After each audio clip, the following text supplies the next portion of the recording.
Hey, I'm Jeff. I'm with Scenic Landscaping. I have been through every single thing that I think a person could be through in as far as a business. I've been in the highs, I've been in the lows. Would you be shocked to know that 20% of the businesses fail in their first year? In today's video, I want to go through for these young guys that are thinking about doing a side hustle, or if you're wanting to start a business, it doesn't really matter what kind of business you're wanting to start. A good spot to start is not to jump into one of these $70,000, $75,000 pickups right off the get-go. You're gonna be able to rest a lot easier at night, not having to worry about that big payment. Okay, here comes Jeff, the guy that owns this truck, and I'm looking forward to him seeing it. Are you kidding me? Is that the same truck? That's the same truck. Holy cow. That is phenomenal.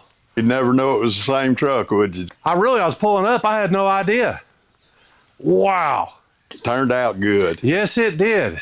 I mean, you guys just don't understand how rough this truck was. We were on the fence about selling it. I mean, we thought just basically getting rid of the truck. It was that marginal. I'm glad we decided to go this route.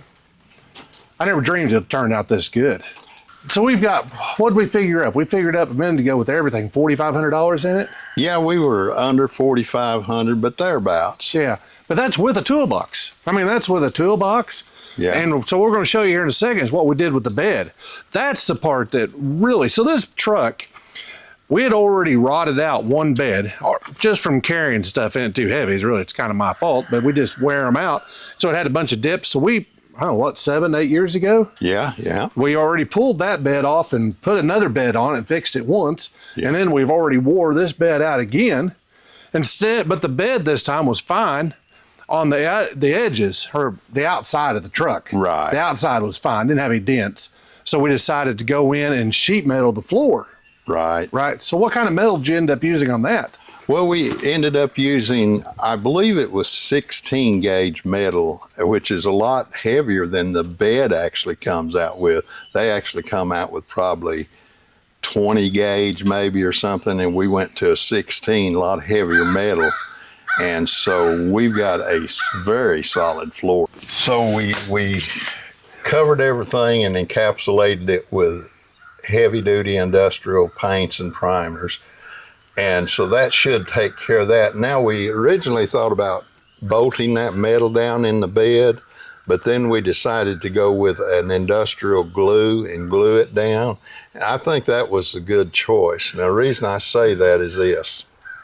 When you start drilling holes in a truck bed, there's always a chance of drilling the fuel tank or gas. I don't know why we'd think about that, would we?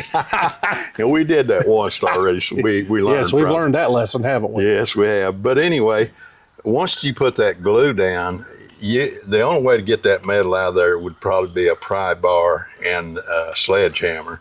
So there's not any point in putting bolts in it when it's sealed down that good. But we spent a lot of time on the inside of the bed. But this is a work truck, and the inside of the bed's worth spending some time and money on. What I'm really proud about is how you went in there and you fitted the metal around everything. Right. So, I mean, you didn't just lay that metal. So one thing we did do on this, you can get these sheets, 4x8 or 4x10, I guess, but it's still not wide enough to go all the way in. So we ended up having to turn it lengthwise.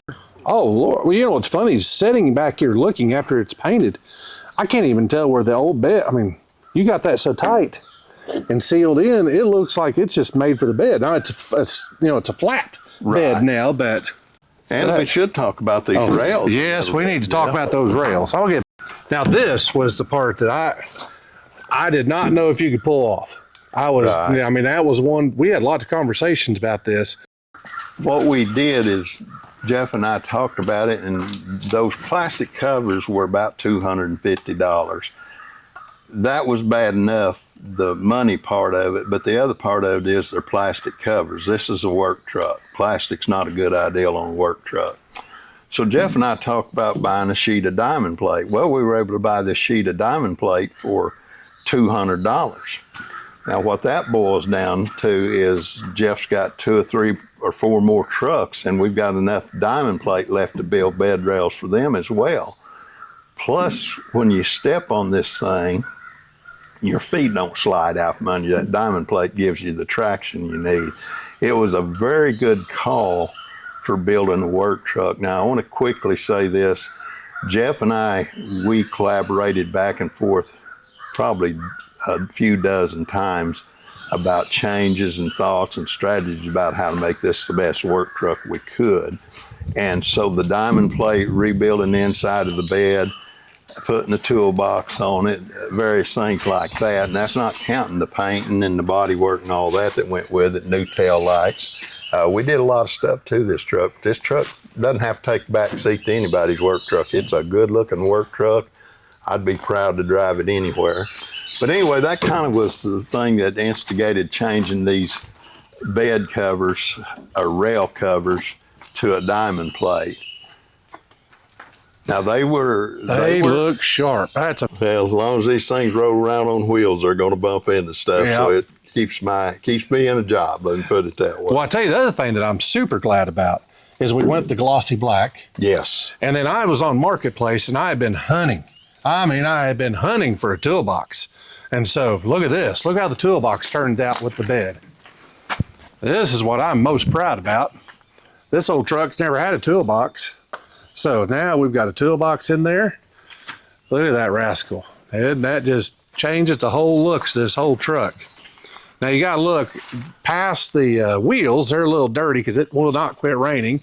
Same reason I'm not done with one of my projects, because it will not quit raining. It's been one of the rainiest springs I can remember. Oh, you even did the tail lights. Oh yeah, I put new tail lights in it. All right, so let's talk about one thing real quick. Okay.